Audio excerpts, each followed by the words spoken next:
C'est encore clair-obscur, revient. Parce que bon, vu que je parlais des attentats terroristes, c'est un peu court de parler des attentats terroristes et de dire que 7 minutes. Donc je reviens dessus, mais sur un autre aspect, parce que j'ai attaqué un premier aspect. Là serait l'aspect sur tout ce qu'on nous balance depuis les attentats. Alors comme j'ai déjà fait une vidéo avant et qu'elle n'est pas passée, et que j'ai parlé 10 minutes, c'est vrai que ça me saoule de faire une deuxième fois. Et comme j'improvise et tout, vous savez, c'est relou. Je devrais faire des discours, mais franchement, ça sert à rien parce que quand ça vient des esprits saints, techniquement, ça devrait être bien compréhensible, ou complètement fou, et je vous les juge. Et pour moi, c'est ça la vraie démocratie aussi. Bon, bref. Donc, le putain d'attentat du 13 novembre 2015. Eh ben, putain de bordel de merde. Ils ont attaqué le 18e, ils ont attaqué Paris, ils ont attaqué tout le monde. Aïe aïe, c'est dur. Encore une fois, paix aux âmes des disparus. Et soutien à leur famille, compassion et condoléances. Mais comment dirais-je? Qu'est-ce qu'on essaye de nous vendre là, en fait, entre temps avec ces attentats qui ont eu lieu, donc, et on essaye de nous intimer et de nous faire passer pour des animaux que nous ne sommes pas. Donc, c'est-à-dire, par où commencer? Tellement il y a des inepties qui sortent dans tous les sens. Euh, oui, on serait à l'aube d'un sacrifice humain, c'est Satan, les francs-maçons sont dans la partie pour tuer les gens, on laissait faire. Non, c'est faux. C'est n'importe quoi. Les plans des francs-maçons, excusez-moi, mais il est d'un autre niveau et vous pouvez pas résumer les choses comme ça. C'est pas possible. Maintenant, vous allez me dire c'est les Illuminati.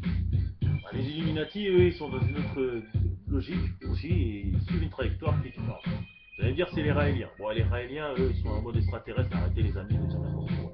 Bon, bref, voilà. La théorie du complot, au bout d'un moment, ça c'est. Ici, on est face à des gens qui sont radicalisés pour des raisons que j'ai déjà exposées dans la vidéo précédente. Pardon. Ce qui fait que l'État français n'a pas d'idéologie, et quand tu n'as pas d'idéologie au sommet du pouvoir, enfin de l'État, tu peux pas driver ton peuple de manière efficace. C'est comme si un manager qui est, je sais pas moi, qui est censé travailler de rafleuraine, qui fait des blousons, d'un seul coup il n'avait plus rien à foutre des blousons et se consacrait aux voitures. Tu vois, l'industrie des blousons partirait en vrille et c'est ce qui se passait pour les attentats. Donc voir la vidéo précédente.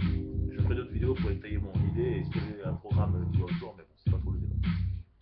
Ce qui m'énerve aussi, c'est la désinformation qu'on fait au peuple en disant oui, montrez que vous n'avez pas peur, vous gagnerez si vous montrez que vous n'avez pas peur.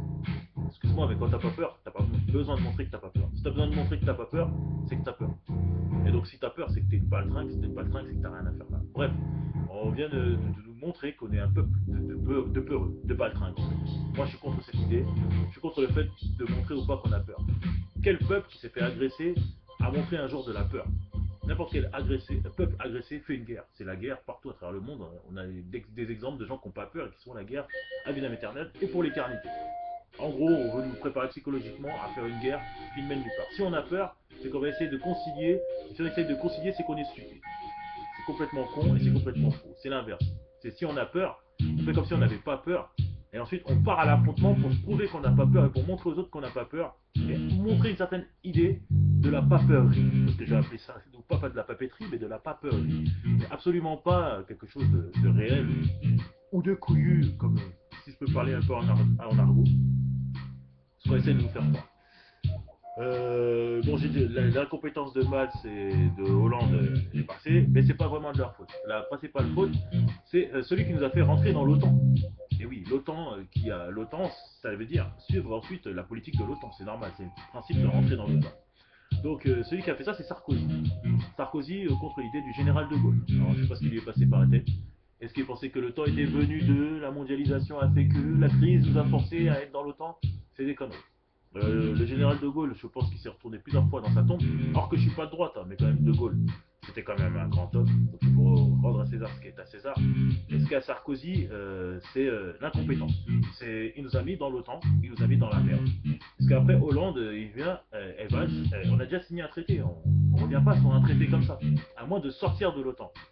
Mais vu que c'est plus trop la logique de construction de nos jours, d'être seul dans son coin et de faire cavalier seul, bon, disons qu'il y a beaucoup de choses à voir, beaucoup de choses qui sont mises en place aussi avec tout ce que Sarkozy a fait en fait pendant son quinquennat, apporter des dommages vraiment énorme, aujourd'hui on en voit un peu les conséquences. Donc voilà. Qu'est-ce que j'ai dit aussi? Il y a beaucoup de choses à voir, hein. Oui, ceux qui parlent de guerre civile, oh là là, des guerriers civils là. Non mais arrêtez les mecs. En plus une guerre de quoi? Une guerre de religion? Non mais franchement, soyons sincères. Tant qu'il y aura des fous dans mon style, ou des mecs sains dans mon genre, ou des femmes aussi qui sont pareilles que moi d'ailleurs, je vous salue. C'est impossible, il n'y aura pas de guerre civile. Puisque de toute façon, on a une personnalité suffisante pour influencer les autres, quand même un minimum. Donc, tout ce que vous allez gagner, à la limite, c'est un putsch fait par nous, en fait. On va vous putcher, on va vous dégager. À la moindre tentative de guerre civile, il n'est même pas question de guerre civile, il n'a jamais été question de guerre civile, il n'y aura pas de guerre civile. Donc voilà, premièrement. On descend quand même de gens qui, nous, on sait c'est quoi la France. On sait c'est quoi les valeurs de la France. On n'est pas comme notre Premier ministre à papilloter, à parler de drapeau, de Marseillaise ou de la joie d'être ensemble. Heureusement que la France, c'est pas que ça. Parce que sinon, n'importe qui peut être français. Et en gros, la France, c'est même pas la France. Enfin, bon, moi, je ne vais pas revenir sur Manuel Valls et son ignorance. Mais je dois dire qu'il a une bonne image. Alors, qu'est-ce que je vais vous dire d'autre sur les attentats? Donc il y a ça d'une autre part. Oui, bien sûr, dédicace à mes potes du 18e qui ont empêché l'attentat d'arriver par leur présence et parfois par plus. Donc voilà, normal, classique, c'est du classique, c'est du 18e, c'est normal, on est dans le classique. Ça va pas non plus tirer dans le 19-20e, c'est bien le même style d'arrondissement où il y a des gens profondément croyants de toute religion, y compris de religion musulmane et de tout bord de la religion musulmane, comme de tout bord de la religion catholique ou bouddhiste ou hindouiste ou juive ou américaine même, je crois. Il y a un indien bien connu de la rue, je dirais pas la rue, mais je salue. Ouais, je suis mon indien, salut. Donc voilà, même ceux qui croient au pouvoir des Sioux, n'est-ce pas? Donc il y a beaucoup de croyants très forts dans ces arrondissements-là et je suis bien content que les attentats ne soient pas arrivés là-bas parce qu'il ne faut pas se moquer du monde non plus. Voilà, le mode couffard, ça a des limites. Et donc voilà. Qu'est-ce que je voulais vous dire d'autre au sujet de ces attentats? Bah rien d'autre de spécifique. La solution, je l'ai déjà dit dans la vidéo précédente. Donc je ne vais pas vous enquiquiner, je ne vais pas parler pour parler, faire de la politique politicienne. Simplement rappeler que tout ça aurait pu être évité. Et j'ai ma faute à moi aussi parce que j'avais commencé à faire des vidéos l'année dernière sur la constitution du 24 juin 1793 et j'ai arrêté. Problème personnel, j'avais des choses à faire. D'ailleurs là j'ai encore des choses à faire, mais là c'est plus parce qu'on veut utiliser mes idées au niveau professionnel. Je commence lundi à mener au travail justement où mon esprit, ma capacité de raisonnement, tout ça est demandé. Ça me sort un peu de mon travail d'avant, mais enfin bon bref. Toujours est-il que voilà, mais je n'abandonnerai pas les vidéos, cette fois-ci j'exposerai jusqu'au bout, en mode W, en mode clair-obscur, en mode je dirai ce que j'ai à dire. Mon idéologie est vouée à conquérir le monde. Je sais que de toutes les façons elle est déjà pratiquée à différents niveaux, j'espère juste rejoindre les autres groupes des autres pays et qu'on forme une hégémonie mondiale et totale sur le diktat de l'Esprit Saint. Parce que l'Esprit Saint existe. C'est pas le Saint-Esprit de la religion catholique, mais c'est avoir un esprit, un beau saint. Donc saint, sano de propre, quoi. Un esprit propre. C'est possible, et à chaque fois qu'on y pense, comme disait Descartes, c'est complètement possible. Donc je reviendrai pour exposer mon projet politique, qui est le projet aussi d'autres sûrement, mais je ferai tout ce que je dirai dans ce projet-là sera exactement le projet. Il n'y aura rien qui échappera. Tout le reste viendra s'y greffer comme les choses viennent de se greffer à la conscience, comme j'ai déjà exposé dans d'autres vidéos. Simplement, l'esprit devra penser et nous devrons relever les défis de demain. À savoir que l'urgence, c'est plus que les attentats ou les guerres à travers le monde, c'est COP21. C'est COP21 et savoir ce qu'on va faire derrière. C'est ça l'urgence. Hein. C'est pas les attentats, c'est pas Daesh, c'est pas ISIS, c'est pas ACMI. Hein. C'est bien COP21. Et ça, il faut pas tomber dans ce piège. Là, par contre, parce que là, c'est un piège quand même pour nous qui est assez gros. Ça, par contre, ça, je peux en parler quand même. C'est COP21 le plus important et c'est ce qu'il ne faut pas oublier.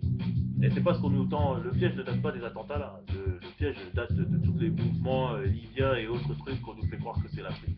La priorité c'est de profiter tout de suite maintenant sans penser au lendemain, non. Il faut qu'on commence à penser au lendemain et qu'on pense même sur 1000, 2000 ans, 3000 ans, voir comment est-ce qu'on peut améliorer les choses, changer la science aussi, enfin bon bref. Je ferai mon annonce politique dans la prochaine vidéo, ça fait déjà plus de 7 minutes, donc je vais pas commencer à partir en bout. Sur ce, c'était clair obscur, W. J'espère que ça aura été assez clair. Dédicace, Michel Onfray, pour mon côté philosophique, seulement un côté. Liberta, la suite de l'histoire. Allez, sur ce, à plus tard. Pour les autres sujets, j'y reviendrai plus tard. Allez, bonne journée à vous les amis. Ciao. Bye bye Miss Jojo. Yeah baby. Yeah. Groovy baby.